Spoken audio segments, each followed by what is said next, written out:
Hello, this video is for textbook lesson chapter 3, lesson 6, and it is titled Solving Multi-Step Inequalities, where our objective is to solve multi-step inequalities.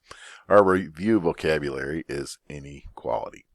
So the story today is soccer. Your school soccer team's trying to break the school record for goals scored in one season. Your team has already scored 88 goals this season. The record is 138 goals. With 10 games remaining on the schedule, how many goals on average does your team need to score per game to break the record?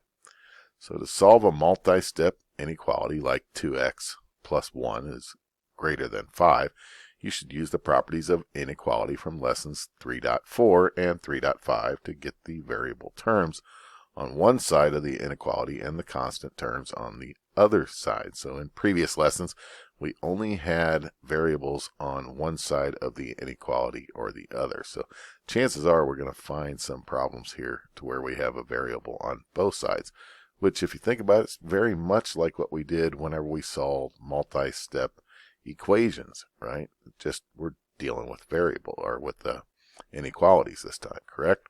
So let's go ahead and look at how to solve this soccer problem. So to find the average number of goals your team needs to score per game to break the school record as described above or in the previous slide. So the solution is we're going to let G represent the average number of goals scored per game. Well, goal starts with G, so G is probably a pretty good variable to use for this. So write a verbal model. So we need the goals scored this season, which so far was 88, plus the number of games left, right, times the goals scored per game. And we want that to be greater than the school record. This is why we don't use an equal sign here. We don't want to tie the school record. We want it to be greater than. So inequalities are really good for situations like this to where we're trying to get more than something or less than something instead of the exact equivalent value, right? So they want to break the record, so they want more goals. So we need it to be greater than. So we're going to set that up. Let's go ahead and take this verbal model here and change it over to a mathematical sentence or an inequality. And so we take this goals scored this season, which is 88. We're going to add to that the number of games left times the number of goals per game. This is to find the average number of goals per game that we need. And that's greater than 138, which is what the record is. So we want our record this year to be greater than last year's record. So in order to solve this, we need to get rid of this 88, right? Well, we're going to do that by adding negative 88. What we do to one side, we're going to do to the other. And the 88 and the negative 88 is going to cancel each other, leaving us with just the 10G. So we'll bring that down. And 138 minus 88 equals 50. So, and notice our sign, our inequality symbol just keeps coming down with it. Now we've not multiplied or divided by a negative, so we're going to keep that sign the same. Now we need to divide by 10 because the G is related to the 10 through multiplication, so we're going to use division. Remember, every fraction is a division problem. We're dividing by the very number we wish to get rid of, which is 10. And what we do to one side, we're doing to the other. So 10 over 10 is equal to 1. So and 1 times G is G. So whenever I say they cancel each other, that's what's going on, is that 10 divided by 10 is 1, and 1 times G is G. That's why we say that they cancel each other out. And 50 divided by 10, well, that's 5. So our answer is that G is greater than 5. Remember, G represents goals per game. So your team must score, on average, more than 5 goals per game. Scoring exactly 5 is not going to cut it, right? Because you'd end up tying last year's record. So you need it to be more than. That's why we have the symbol more than. So they give us a checkpoint here. We're going to use that same concept here, looking back at example 1, the example about the soccer game. Suppose that your season goal record is 124, which last time it was what? 138. So this time we're saying, what if it's just 124? And your team has already scored 52 goals instead of 88 like the last example. And with 12 games remaining instead of 10 like the previous example, On the schedule, how many goals on average does your team need to score per game to break the record? And one of the things they're pointing out here in the textbook on this problem is that you can take this setup and you can apply it to several different situations, all depending upon what your goal is, how many games are left, how many goals you scored already. Anybody could use a setup like this and use that same verbal model here. So we're going to use that same verbal model. So goals scored this season is 52. And we're going to add to that the number of games left. Well, that's 12 games remaining. Goals scored per game, remember that's an average, so that's the unknown. That's what we're trying to find out, is greater than, and then the school record is 124. So we need to get rid of this 52 first. So let's go ahead and do that by subtracting 52. And what we do to one side, we're going to do to the other. And 124 minus 52, well, that's 4 minus 2 is 2, and 12 minus 5 is 7. So that's going to be 72. That's kind of a sorry looking greater than sign, isn't it? So greater than 72.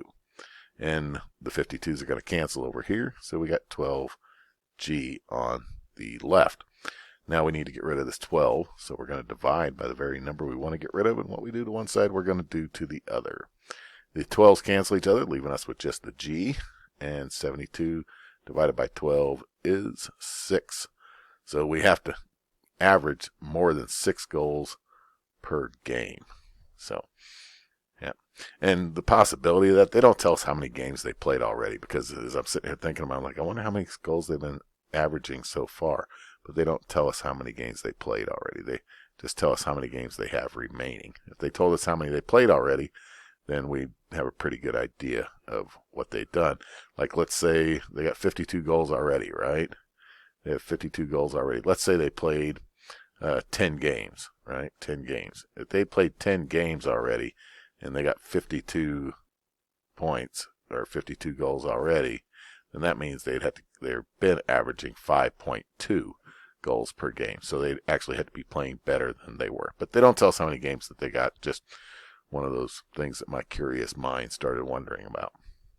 All right, example 2, solving a multi-step inequality. So here we have another one where I'm expecting there to be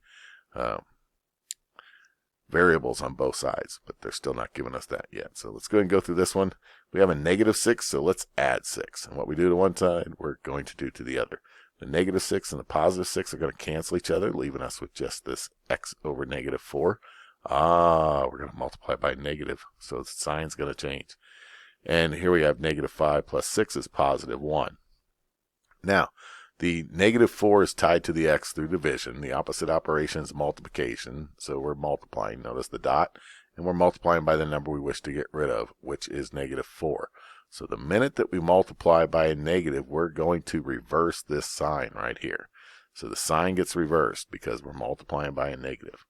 The -4 is going to cancel each other, leaving us with just x, and -4 times 1 is -4. So the solution to this inequality here would be that x is less than or equal to -4. All right, on we go to example 3, combining like terms in a multi-step inequality. All right, so now we're getting into combining like terms. So it's going to be a little bit more detailed. I don't want to use the word difficult because, hey, if you did well at solving multi-step equations, then you're going to do just fine doing the multi-step inequalities, right? So ice skating. You plan to go ice skating often this winter. The skating rink charges $4 for admission. You can either rent skates at their skating rink for $5 per day, or you can buy your own pair for $45. How many times do you have to use the ice skates in order for the cost of buying them to be less than the cost of renting them? So let's look at the solution here. How would you set that up? So first you have two options. One is buying skates or renting skates. So we're going to let V represent the number of visits to the skating rink because that's what it asks us. It says, how many times do you have to use the ice skates? And we're assuming that if you visit the rink, you're using the ice skates. So we're letting V represent the number of visits. We're going to write a variable expression for the cost of each option. So option 1 is buy the skates. Well, if you buy the skates, then you've already got the skates. Now you just have to pay the admission fee each time you go, and then the number of visits. And this is your total cost. How many times you go times your admission fee plus whatever you had to pay for the skates, right? So you end up with 45 plus 4V. Now on option 2 is to pay the skate fee rental, or the skate rental fee. And then every time you go, you're going to pay that fee, so we're going to multiply that times the number of visits. And also, every time you go, you're going to have to pay the admission fee. So every time you have another visit, you're going to have to pay the admission fee as well. And then you would take the cost of your skate rental fee and add it to the cost of your admission fee.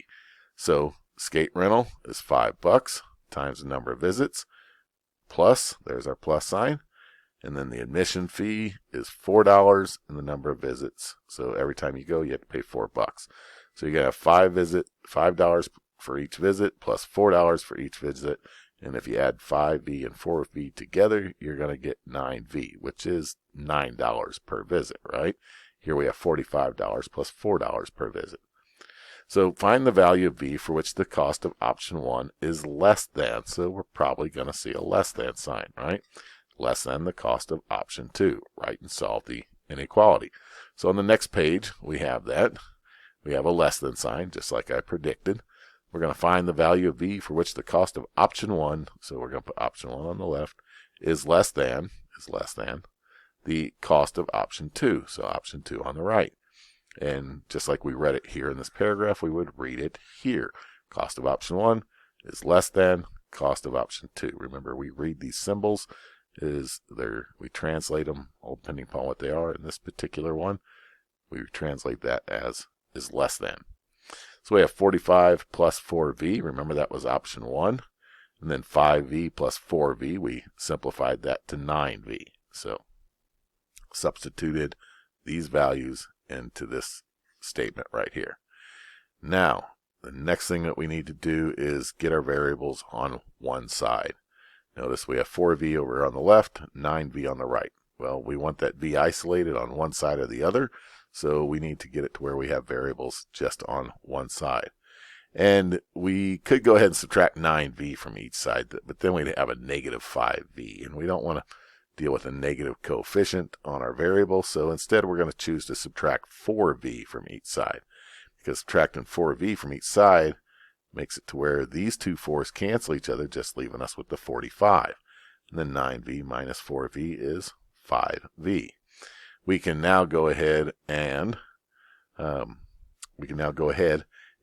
divide by 5, right? 5 is tied to the V through multiplication, so let's divide by 5 to get rid of it. And what we do to one side, we're going to do to the other. So now the 5's cancel each other, leaving us with just V on the right. 45 divided by 5 is 9. So 9 is less than V. If you buy skates, the cost will be less after more than 9 visits. And it kind of sounds weird. Will be less after more than. And the reason for that, the more than, and if you've watched any of my instruction videos for these so far, you know that I like my variables over on the left and I like my constant over on the right. So if I put my variable V on the left and my constant 9 on the right, then we have to switch the sign. The sign's going to have to get switched as well. It's pointing to the 9 here. I want it to point to the 9 there. So now, instead of reading this 9 as less than V, I can read this as V is greater than 9. And remember, V is visits. So I have to go skating at least 10 times. I can't go skating 9.5 times. Every time I go, I have to pay the full cost. So it's not equal to 9. So we have to go greater than 9. So the next would be 10. So you're going to have to go skating at least 10 times to make the skates pay for themselves. Now the thought is that chances are, unless your feet are going to grow over the summer, you could still use those skates in the following year as well. And then there's always the option of buy the skates, go skating. Even if you don't skate 9 times, let's say you only go 7 times, you'd always go to Play It Again Sports and sell the skates for a few bucks, right? All right, guided practice. Our vocabulary check. Write and solve an inequality for the following verbal sentence. 5 plus 2 times a number is less than 20. So we'll just translate that out. 5 plus 2 times a number What is 2 times a number, right? We'll call that number, we'll just call that number x. 2 times that number is what? 2x, right? So 5 plus 2 times a number, which we know is 2x. 5 plus 2x is less than, so let's use a less than sign. And what is it less than? It's less than 20. So number 1, we'd have 5 plus 2x is less than 20. List the steps you would take to solve the inequality of negative 5x plus 12 is less than negative 8. Well, first step we're going to have to do is subtract 12, right? That would be the first step. And then after that, the 12s would go away, and then we'd subtract 12, and what we're going to have, negative 20 over here. And then we'd have to divide by a negative 5. And whenever we divide by negative 5 both sides, remember the sign's going to have to switch. 5's would cancel each other, leaving us with x. And negative divided by a positive, or negative divided by negative is positive, and 20 divided by 5 is 4. So x is greater than 4 would be the solution, but the key thing is, a couple things that would show up here is that first we would have to first subtract 12 from both sides, then divide both sides by negative 5, and dividing by negative 5 would include switching the sign. All right, on to a couple of the others here. Let's pick a few of them out. Let's just do, looks like we'll do 3, and we'll do 5. And actually, let's do a couple of them with variables on both sides. So let's do 3, 7, and 8. So we'll go ahead and work 3 out over here. 4x plus 1 is greater than 1. So let's go ahead and subtract 1 from each side. Let me make sure. Yep, that's what I want to do, because I'm like, this is going to end up 0, right? 1 plus negative 1 is 0. And then I end up with 4x, because those cancel each other out. And then let's divide by 4. Right? 4's cancel, and I get x greater than 0. So x is greater than 0. And so if we plug that in, and we took 0, 0 shouldn't be part of it, right? Because it can't be 0. It doesn't say or equal to 0. So if we plug in 0, and 4 times 0 is 0, and 1 is greater than 1, well, that's not true. 1 is equal to 1, right? So, and you could pick a number greater than 0, like 1, right? 4 times 1 is 4. 4 plus 1 is 5. 4 plus 1.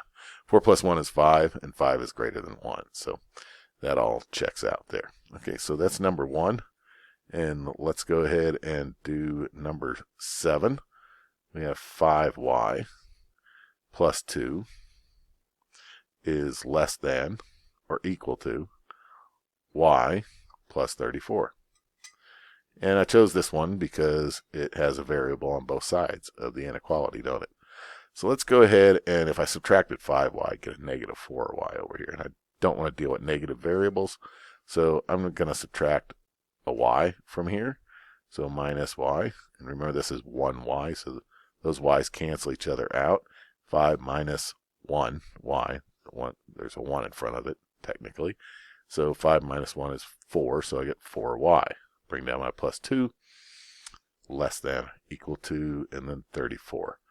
Now I need to subtract 2 from each side, minus 2. Those are going to cancel each other out, leaving me 4y, less than or equal to, and 34 minus 2 is 32. And then I'm going to divide both sides by 4. And whenever I do, the 4's will cancel each other, leaving me with, looking for a place to squeeze that in there. Let's put it right here. Leaves me at y on the left. And look what I did. I used an equal sign. Shame on me. So less than or equal to, and 32 divided by 4 is, what is that, 8? 8 and 8, 16, 6, 6, 2 is 32. Indeed it is 8.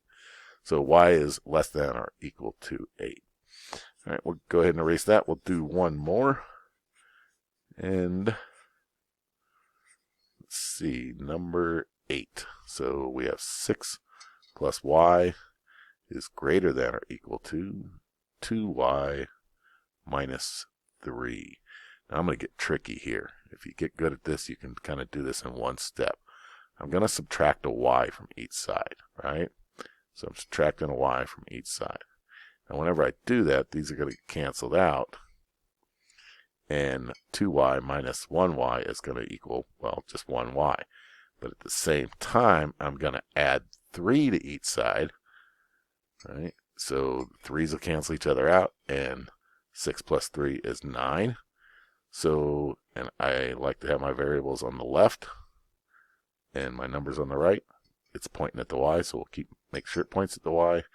And y is less than or equal to 9. So if you get kind of good at this, you get used to it, you can kind of take this shortcut right here. If you need to do it step by step, go ahead and do it step by step. That's fine as well.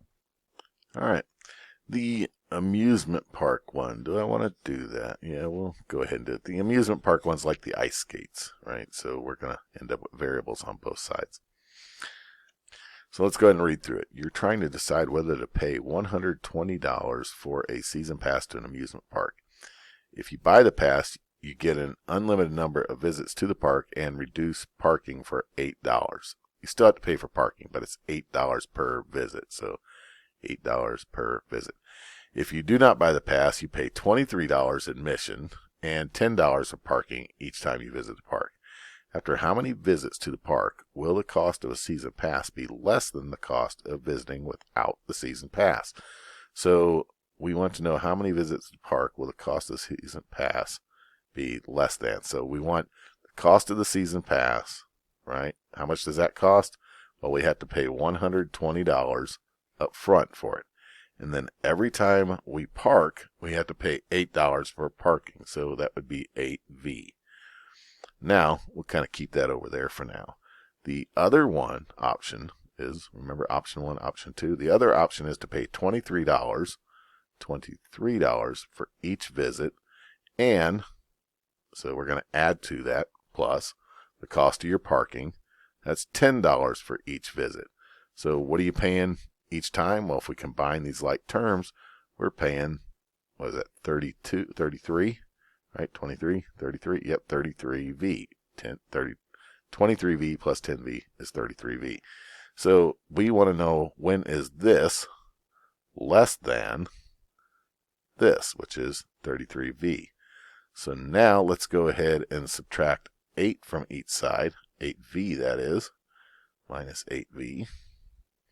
And those are going to cancel each other, bring us to 120 and our less than sign. And now 33 minus 8 is going to be, what is it, 25?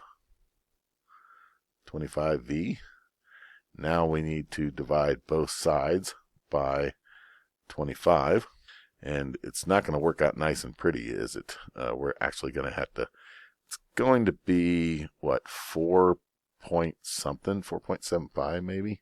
Let's check that out. 120. See, I'm dividing both sides by 25, right? So 120 divided by 25. Well, we know that 25 goes into 100 4 times, right? So 100. And do our subtraction there, we get 20. And the fact that 20 is less than 25, we know we got the right number up here. Now we're going to have to put a decimal in there, extend our division out, throw another 0 there. Now put a decimal up here in our answer. And now 25 will go into 200. That's 8 times, right? So 8 times 25 is indeed 200, and we end up at 0. So it is going to be 4.8, less than V. And to make this make more sense, let's switch that the other way around. V is, and 4.8, and make it point at the 4.8. So we now know that our number of visits has to be greater than 4.8. Well, you can't go 4.8 times. So the idea is if you go 4 times, not enough. It is on that 5th visit to the park that you actually are saving money. So if you think you're not going to go more than 4 times to the amusement park, then you probably just want to go ahead and skip the season pass. Reminds me, whenever I was a kid, my parents bought a season pass for me to Astroworld in Houston, and they dropped me off and I'd spend the day there many, many times.